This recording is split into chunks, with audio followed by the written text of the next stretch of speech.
The vehicle next to me is a very exciting four-wheel drive for the Australian market, and it's one that I think Aussie buyers are going to go absolutely crazy for when it launches down under, and it is the new Lexus GX. Now, there's a couple of interesting things about the Lexus GX. One is, it's the first Lexus you're going to be able to buy with all-terrain tyres off the showroom floor, and that's because this Lexus is seriously capable off-road, and that's why we are out here at an off-road course. But the other factor that I think is really interesting, it's the first time you've been able to buy the Lexus GX in Australia. Now, this car has had serious popularity on the American market for some time now, but as I say, it's the first time you're going to be able to buy it in Australia. Also, it's going to launch in Australia before the Prado on which it's based. So that, I think, gives Lexus a little bit of a jump.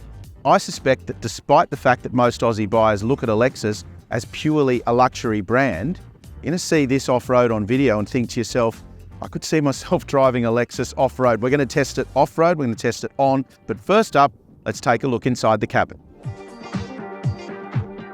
There's a 3.5 litre twin-turbo petrol V6 under the bonnet, mated to a 10-speed automatic and full-time four-wheel drive.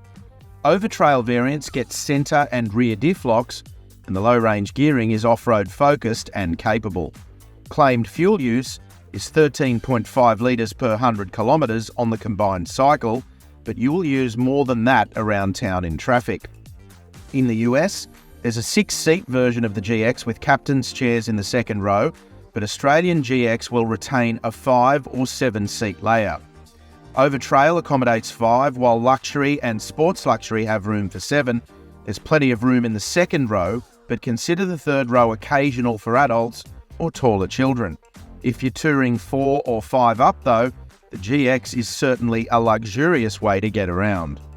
In the luggage space, you'll find 292 litres with the third row in use, 1,138 litres to the second row, and a whopping 2,178 litres with all the seats folded down. There's a full-size spare under the floor, and the rear hatch folds up, not out. You can also open the glass window as well, which is handy for removing smaller bags.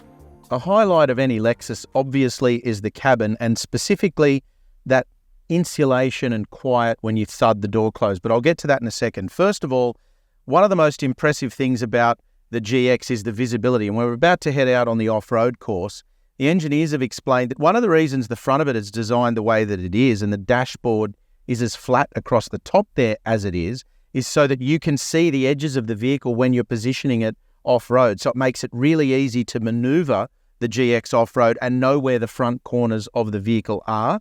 Something that not all four-wheel drives allow when you're behind the driver's seat, but it's really important. So the general visibility is fantastic. Now, back to the sense of comfort in the cabin. When you close the doors and the engine's running, very quiet, very insulated, fantastic seats. Visibility, as we mentioned, is excellent. Easy to get into a position where you're comfortable behind the wheel. The other factor that I really like is this huge infotainment screen. It's a touch screen, obviously. You've got Apple CarPlay and Android Auto connectivity, wireless charging, all of those things. Really easy to use, easy to integrate. We have in the past said that some of the older Lexus infotainment systems were a bit behind the pace. This new one is excellent. All in all, this cabin is generally very comfortable, except the third row. Keep in mind that if you've got taller teenage kids or adults to move around, that's pretty tight back there in the third row. First and second, heaps of room. Third row is either occasional or for younger kids if you need to move them around. But generally speaking, the ambience inside this GX is fantastic. This is a genuinely impressive large four-wheel drive from here inside the cabin. Let's do something we don't do too often in a Lexus, head off-road. You're going to hear me keep saying it, but I think the point that's worth noting with the Lexus GX for Australian buyers is you're going to have to get your head around the fact that this Lexus is really capable off-road. Because we've never had this vehicle on sale in Australia, you might have watched videos like I have of the guys over here in the States driving them in serious off-road conditions, but you will never have driven one that way in Australia. You will never have seen one driving like that in Australia. So you're going to have to get your head around the fact that this is a genuinely capable off-road vehicle.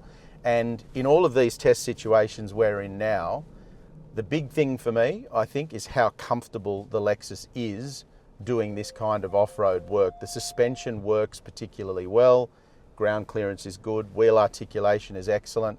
When you're in these offset mogul situations, it just crawls through it, it doesn't scrabble, it never feels like it's losing grip or it's doing anything weird, and it's a really, really easy four-wheel drive to drive off-road.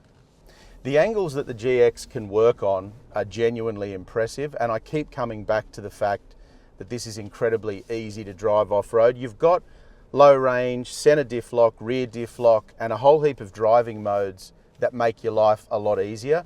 And as you'll find, we say with a lot of these modern four-wheel drives, they've been added with foolproof technology so that you don't need a huge amount of off-road experience to have an idea what you're doing. Obviously, the more experience you've got, the easier it's going to be. But this is particularly easy to drive off-road and comfortable as well. I like the low range gearing as well. It crawls nice and slowly. Probably picked up a little bit of speed there coming into that section, but it crawls really nicely and it does everything that we're going to want it to do off-road in Australia particularly easily.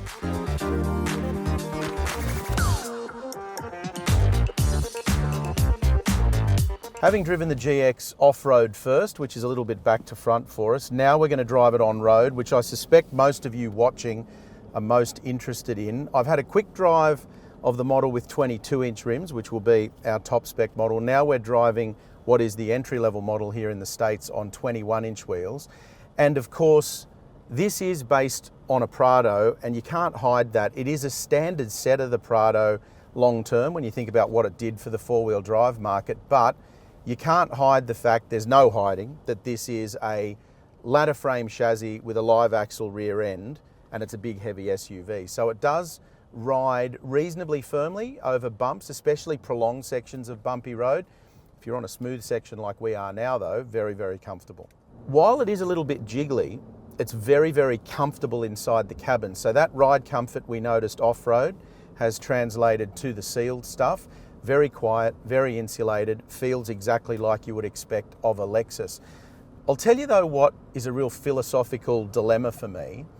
If I'm buying something at this price bracket, and we still don't know exact Australian pricing of course, am I buying this or am I buying a 300 series Land Cruiser? On one hand, I get a full fruit Land Cruiser as opposed to what is effectively based on a Prado. On the other hand, I'm getting a Lexus rather than a Toyota. But I think what's most interesting, if you take the diesel versus petrol debate out, the fact that the Land Cruiser doesn't have a V8 engine anymore means there's less reason to go for that over this here, because this has got a really smooth petrol V6, excellent transmission, they work really well together, the drive experience is fantastic. So I think if you're not going out and doing remote area touring where you need to be carrying extra fuel, and diesel makes more sense from a stability and a safety perspective, if you're only around town, I reckon you choose the petrol V6 that we're driving here. In regards to consumption, it's kind of where we expected it. Lexus claims mid-13, so 13.5 litres per 100 kilometres. We've seen anywhere from 13.7 up to low 14s. You're going to use more than that specifically around town because we're out on the open road now. And of course, one of the issues with the spare tyre being mounted under the vehicle is it compromises the size of the fuel tank. This has an 80 litre fuel tank, which is on the smaller side for a large SUV like this. And it means at best, if you factor in 50k safety, you're going to be running well under 600 kilometres from a tank. Now that's not such an issue out on the open road, but it means you're going to be visiting a petrol station in town a little bit more often than you might have expected. And also keep in mind, standard for Lexus really, if you're used to the brand, you need to use premium fuel in this as well. So that factors into it. All in all, I guess the question you'll be asking is, does this feel like a Lexus to drive?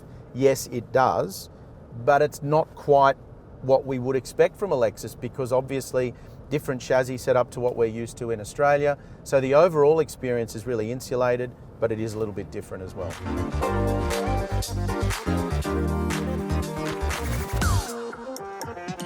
So there are our thoughts on the new Lexus GX. I love the look of it. I think the styling is really going to resonate with Australian buyers. I think they're going to love the retro boxy look of it.